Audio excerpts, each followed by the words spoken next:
Hello friends, welcome back to our channel Mums Daily. ഇന്ന് ഞാൻ വന്നിരിക്കുന്നത് ഒരു സൂപ്പർ ആയിട്ടുള്ള ഒരു നൂലപ്പത്തിന്റെ അല്ലെങ്കിൽ ഇടിയപ്പത്തിന്റെ റെസിപ്പി ആയിട്ടാണ്. ഈ ഇടിയപ്പം നമ്മൾ ഉണ്ടാക്കുന്നത് വീട്ടിൽ ബാക്കി വന്നിട്ടുള്ള ചോറ് വെച്ചിട്ടാണ് നമ്മൾ ഇടിയപ്പം ഉണ്ടാക്കുന്നത്. വളരെ ഈസിയാണ്, അതുപോലെ തന്നെ നല്ല സോഫ്റ്റ് ആയിട്ടുള്ള ഒരു ഇടിയപ്പം കൂടിയാണിത്. നമുക്ക് നോക്കാം എങ്ങനെയാണെന്ന്. അപ്പോൾ അതിനായിട്ട് ഞാനിവിടെ ഒരു ബൗളോളം ഉള്ള ബാക്കി വന്നിട്ടുള്ള ചോറ് എടുത്തിട്ടുണ്ട്. അപ്പോൾ ഇത് നമുക്ക് മട്ടരി വെച്ചിട്ടും ഉണ്ടാക്കിയെടുക്കാം. ഞാനിന്നിപ്പോൾ ഇവിടെ ഇതുപോലത്തെ വെള്ളരിയാണ് എടുത്തിട്ടുള്ളത്. അപ്പോൾ നമുക്ക് ബസ്മതി റൈസ് വെച്ചിട്ടോ അല്ലെങ്കിൽ നിങ്ങളുടെ വീട്ടിൽ ഏത് ചോറാണോ ബാക്കി വന്നിട്ടുള്ള ആ ചോറ് വെച്ചിട്ട് എടുക്കാം കേട്ടോ. അപ്പോൾ ഇനി ആദ്യം നമ്മൾ ചെയ്യാൻ പോകുന്നത് ഒരു മിക്സിയുടെ ചെറിയ ജാർ എടുത്തിട്ടുണ്ട്. അതിനകത്തോട്ട് നമുക്ക് ബാച്ചായിട്ട് ഈ ഒരു ചോറൊന്ന് അരച്ചെടുക്കണം. അപ്പോൾ അതിനായിട്ട് ഞാൻ ഈ മിക്സിയുടെ പകുതിക്കോളം ഞാൻ ചോറിട്ട് കൊടുക്കുന്നുണ്ട്. അതിനുശേഷം ഇതിനകത്തോട്ട് 3 ടേബിൾ സ്പൂണോളമുള്ള വെള്ളം ചേർത്ത് കൊടുക്കുന്നുണ്ട്. അപ്പോൾ അതിനായിട്ട് ഞാൻ ടേബിൾ സ്പൂണാണ് എടുത്തിരിക്കുന്നത്. അപ്പോൾ വെള്ളം കൂടെ ഒന്ന് ഒഴിച്ചു കൊടുക്കാം. എന്നിട്ട് ഞാൻ ഇതുപോലെ ഒന്ന് അരച്ചെടുത്ത് വന്നിട്ടുണ്ട്. നമുക്ക് ഈ ഒരു കൺസിസ്റ്റൻസിയിൽ കിട്ടണം കേട്ടോ. അതായത് നന്നായിട്ട് തന്നെ അരഞ്ഞു വരണം. ഞാനത് കാണിക്കാം എങ്ങനെയാണെന്നുള്ളത്. ഇപ്പോൾ സ്പൂൺ എടുക്കുമ്പോൾ തന്നെ ഇങ്ങനെ നല്ല മഷി പോലെ തന്നെ അരച്ചെടുത്ത് വരേണ്ടതാണ്. പിന്നെ അതുപോലെ തന്നെ ഇപ്പോൾ വെള്ളം നമ്മൾ 3 ടേബിൾ സ്പൂൺ ഒഴിച്ചിട്ടുണ്ട് എന്നുണ്ടെങ്കിൽ പോലും ചിലപ്പോൾ നമ്മൾ മിക്സിയിൽ അടിക്കുമ്പോൾ ഇച്ചിരി കുറവ് പോലെ തോന്നും. അങ്ങനെയാണെന്നുണ്ടെങ്കിൽ അതനുസരിച്ച് 1 ടേബിൾ സ്പൂണോ 2 ടേബിൾ സ്പൂണോ കൂടി ചേർക്കാം. ഒത്തിരി വെള്ളം ആവരുത്, അതും കൂടെ പ്രത്യേകം ശ്രദ്ധിക്കണം. അപ്പോൾ ഈ തരത്തിലാണ് ഞാൻ നല്ല മഷി പോലെ അരച്ചെടുത്ത് വന്നിട്ടുണ്ട്. അപ്പോൾ ഇനി നമുക്ക് ബാക്കിയുള്ള ചോറും കൂടെ ഇതുപോലെ തന്നെ അരച്ചെടുത്ത് വരാം. അപ്പോൾ അതിന് മുന്നേ നമ്മൾ അരച്ചെടുത്തിട്ടുള്ള ഈ ഒരു ചോറ് ഞാൻ ഒരു ബൗളിനകത്തോട്ട് ചേർത്ത് കൊടുക്കുന്നുണ്ട്. ബാക്കിയുള്ള ചോറും ഇതുപോലെ തന്നെ ഞാൻ അരച്ചെടുത്തിട്ട് വരാം കേട്ടോ. പക്ഷെ അതിന് മുന്നേ നമ്മൾ മിക്സിയുടെ വലിയ ജാറിനകത്ത് ഇതുപോലെയൊക്കെ എടുത്ത് ഉണ്ടാക്കുകയാണെന്നുണ്ടെങ്കിൽ എല്ലാം നമുക്ക് ശരിയായിട്ട് അരഞ്ഞു കിട്ടത്തില്ല. അപ്പോൾ അതുകൊണ്ടാണ് മിക്സിയുടെ ചെറിയ ജാറിനകത്ത് ബാച്ചായിട്ട് അരച്ചെടുക്കാൻ പറയുന്നത്. അപ്പോൾ എന്താണെങ്കിലും ഞാനിതൊന്ന് അരച്ചെടുത്തിട്ട് വരാം.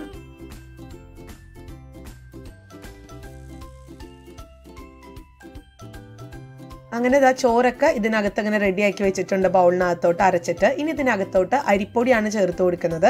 ഞാനിവിടെ വറുക്കാത്ത അരിപ്പൊടിയാണ് ചേർത്ത് കൊടുക്കുന്നത്. നിങ്ങളുടെ കയ്യിൽ വറുത്ത അരിപ്പൊടിയാണെങ്കിൽ അങ്ങനെയും ചേർത്ത് കൊടുക്കാം. എങ്ങനെയാണെങ്കിലും കുഴപ്പമില്ല, അരിപ്പൊടിയും ആവണമെന്ന് മാത്രം. അപ്പോൾ ഇതിനകത്തോട്ട് 1 കപ്പാണ് ഞാൻ എടുത്തിട്ടുള്ളത്. അതിനകത്ത് ഒരു 1/4 കപ്പ് മാത്രമേ ഞാൻ ഇപ്പോൾ ചേർത്തിട്ടുള്ളൂ. ബാക്കി നമുക്ക് ആവശ്യാനുസരണം ചേർത്ത് കൊടുക്കാം. ഇനി ഇതിനകത്തോട്ട് ആവശ്യത്തിനുള്ള ഉപ്പും കൂടെ ചേർത്ത് കൊടുക്കുന്നുണ്ട്. ഇപ്പോൾ ചോറിലൊക്കെ ഉപ്പ് ഇടുന്ന ആൾക്കാരാണെന്നുണ്ടെങ്കിൽ അതനുസരിച്ച് വേണം ഇവിടെ ഉപ്പിട്ട് കൊടുക്കാൻ. ഞാനിപ്പോൾ ചോറിനകത്തൊന്നും ഉപ്പിട്ടിട്ടുണ്ടായിരുന്നില്ല. അപ്പോൾ അതുകൊണ്ട് അതനുസരിച്ചിട്ടുള്ള ഉപ്പ് ഇവിടെ ചേർത്ത് കൊടുത്തിട്ടുണ്ട്. പിന്നെ മട്ടരി ഉപയോഗിക്കുന്നവരാണെന്നുണ്ടെങ്കിൽ ഉപ്പിടുമ്പോൾ പ്രത്യേകം ശ്രദ്ധിക്കണം. കാരണം നമ്മൾ മട്ടരിയിൽ ഉപ്പ് ഇടാതെ വേവിക്കുവാണെങ്കിൽ പോലും അതിനകത്ത് ഇച്ചിരി ഉപ്പിൻ്റെ ഒരു അംശമൊക്കെ ഉണ്ടാവും. അപ്പോൾ അത് കണ്ടിട്ട് വേണം നമ്മൾ ഉപ്പിടാനായിട്ട് കേട്ടോ. ഇനി നമുക്ക് നമ്മുടെ കൈ വെച്ചിട്ട് നന്നായിട്ട് തന്നെ നമ്മൾ ഇടിയപ്പത്തിനൊക്കെ മാവ് കുഴയ്ക്കുന്നത് പോലെ തന്നെ നമുക്ക് നന്നായിട്ട് തന്നെ കുഴച്ചെടുക്കണം. അതിനിടയ്ക്ക് ഒത്തിരി ലൂസായിട്ട് ഇരിക്കുവാണെന്നുണ്ടെങ്കിൽ നമ്മൾ അതനുസരിച്ച് അരിപ്പൊടിയും കൂടെ ചേർത്ത് കൊടുക്കാം. അപ്പോൾ ഞാൻ എന്തായാലും ഇതൊന്ന് കുഴച്ചെടുത്തിട്ട് വരാം.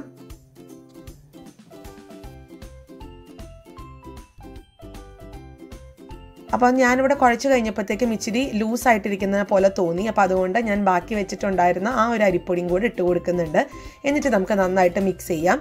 അതുപോലെ തന്നെ ഇതിനകത്തോട്ട് ഞാൻ 1/2 ടീസ്പൂണോളമുള്ള സൺഫ്ലവർ ഓയിൽ ഒഴിച്ചു കൊടുക്കുന്നുണ്ട്. ഏത് എണ്ണ വേണമെങ്കിലും ഒഴിക്കാം കേട്ടോ. സൺഫ്ലവർ ഓയിലോ വെളിച്ചെണ്ണയോ അല്ലെങ്കിൽ നെയ്യാണെങ്കിലും ഒഴിച്ചു കൊടുക്കാം. ഞാനിപ്പോൾ ഒരു സൺഫ്ലവർ ഓയിലും കൂടെ ഒഴിച്ചു കൊടുത്ത് നന്നായിട്ട് തന്നെ ഒന്ന് മിക്സ് ചെയ്തെടുക്കുന്നുണ്ട്.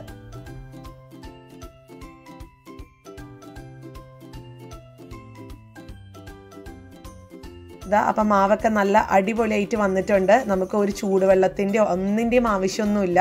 നമ്മൾ സാധാരണ ആ ഒരു പച്ചവെള്ളം, ആ ഒരു 2-3 ടേബിൾ സ്പൂൺ വെള്ളം മാത്രമേ നമ്മൾ ഒഴിച്ചു കൊടുത്തിട്ടുള്ളൂ.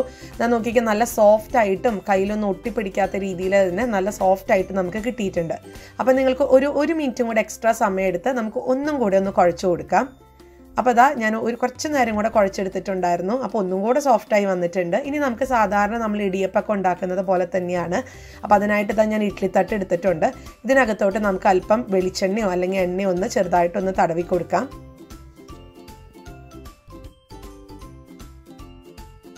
അതുപോലെ ഞാനിവിടെ ഈ ഒരു കുറച്ച് തേങ്ങയും അതിനകത്ത് കുറച്ച് പഞ്ചസാരയും കൂടെ ചേർത്ത് രണ്ടും കൂടെ മിക്സ് ചെയ്യുന്നുണ്ട്. അപ്പോൾ ഇതും കൂടെ ഞാൻ ഇട്ട് കൊടുക്കുന്നുണ്ട്. അതൊക്കെ നമ്മുടെ ഇഷ്ടത്തിനനുസരിച്ചാണ്. നിങ്ങൾക്ക് തേങ്ങ വേണമെന്നുണ്ടെങ്കിൽ ചേർക്കാം, അല്ലെങ്കിൽ ചേർക്കണ്ട. ഞാനിപ്പോൾ ഇവിടെ കുഞ്ഞുങ്ങൾക്കൊക്കെ എപ്പോഴും തേങ്ങ ഇങ്ങനെ ചെറുതായി കടിക്കുന്നതൊക്കെ കഴിക്കാൻ ഇഷ്ടമായതുകൊണ്ട് മാത്രമാണ് ഞാനത് ചേർത്ത് കൊടുക്കുന്നത്. അപ്പോൾ നമുക്ക് ഈ ഇഡ്ഡലി തട്ടിൽ എല്ലാ ഇതുപോലെ കുഴിയിൽ ഇതുപോലെ അല്പം ഒന്ന് നിറച്ച് കൊടുക്കാം. എന്നിട്ട് നമുക്കിതൊന്ന് നമ്മളെന്താ പറയുക, സേവനാഴിയോ അല്ലെങ്കിൽ ഞാനിന്നിപ്പോൾ ഇവിടെ ഉപയോഗിക്കുന്നത് ഇതുപോലത്തെ ഒരു പ്രസ്സർ വെച്ചിട്ടാണ്. നമ്മളൊരു ഗണ്ണൊക്കെ ഷൂട്ട് ചെയ്യുന്ന പോലത്തെ ഒരു പ്രസ്സർ വെച്ചിട്ടാണ് ചെയ്യുന്നത്. ഇത് എനിക്ക് ഭയങ്കര ഈസി ആയിട്ട് തോന്നിയിട്ടുള്ള ഒരു സംഭവമാണ് കേട്ടോ. അപ്പോൾ ഇതൊരു പ്രൊമോഷൻ അങ്ങനെയൊന്നുമല്ല. ഇത് ഞാൻ വീട്ടിലൊരു 1.5 വർഷമായിട്ട് യൂസ് ചെയ്യുന്നുണ്ട്. അപ്പോൾ ഇതിന് മുന്നും ഇതിൻ്റെ ഒരു റിവ്യൂ ഒക്കെ ഇട്ട് കഴിഞ്ഞപ്പോൾ ഒത്തിരി പേര് കമൻറ്റ് ചെയ്തായിരുന്നു, ഇതൊരു 6 മാസത്തിന് മേലെ പോവില്ല അങ്ങനെയാണെന്നൊക്കെ പറഞ്ഞ്. പക്ഷെ ഞാനിപ്പോൾ 1.5 വർഷത്തിന് മേലെയായിട്ട് ഇത് യൂസ് ചെയ്യുന്നുണ്ട്. ഒരു കുഴപ്പവും എനിക്ക് ഉണ്ടാക്കിയിട്ടില്ല. മാത്രമല്ല ഇത്രയും ഈസി ആയിട്ടുള്ള ഒരു സേവനാഴി എന്ന് പറയുന്നത് ഞാൻ ഉപയോഗിച്ചിട്ടേ ഇല്ല. ഈ തിരിച്ചിട്ടുള്ള സേവനാഴി എനിക്ക് എന്തുകൊണ്ടോ അത് ഒരു കംഫർട്ടബിൾ ആയിട്ട് ഒരിക്കലും തോന്നിയിട്ടില്ല. ഒത്തിരി ബലം പ്രയോഗിക്കേണ്ടൊക്കെ വരാറുണ്ട്. പക്ഷെ ഇതെന്ന് പറയുന്നത് ഭയങ്കര എളുപ്പമാണ്. ഇപ്പം ഞാൻ ഇതിനകത്തോട്ട് അല്പം എണ്ണ തടവി കൊടുത്തിട്ടുണ്ട്. അതായത് ഒരു ബ്രഷിനകത്ത് എണ്ണ ഒന്ന് ചെറുതായിട്ടൊന്ന് തൊട്ട് ഈ നമ്മൾ ആ ഒരു സേവനാഴിക്ക് അകത്തും കൂടെ ഞാൻ ചെറുതായിട്ടൊന്ന് ബ്രഷ് ചെയ്ത് കൊടുത്തിട്ടുണ്ട്. എന്നിട്ട് നമുക്കിതൊന്ന് നിറച്ച് കൊടുക്കാം. അതേപോലെ തന്നെ ഞാൻ ഈ ഒരു സേവനാഴി മേടിച്ച സമയത്ത് എനിക്ക് തോന്നുന്നു 600-800 രൂപയാണ് ആയിട്ടുണ്ടായിരുന്നത്. അപ്പോൾ നിങ്ങൾ ഇതുവരെ ഇത് ഉപയോഗിച്ചിട്ടില്ല എന്നുണ്ടെങ്കിൽ ഒരു തവണ ഒന്ന് ഉപയോഗിച്ച് നോക്കുക. ഇതിൻ്റെ തന്നെ പല റേറ്റ് ഉണ്ട്. ഞാനിപ്പോൾ മേടിച്ചിരിക്കുന്നത് 600-ൻ്റെ ആണെന്ന് തോന്നുന്നു. പക്ഷേ ഇതിൻ്റെ തന്നെ 300-ൻ്റെ ഉണ്ട്. അതാകുമ്പോൾ ഇച്ചിരി കൂടെ ചെറുതാണെന്ന് മാത്രം സൈസ്.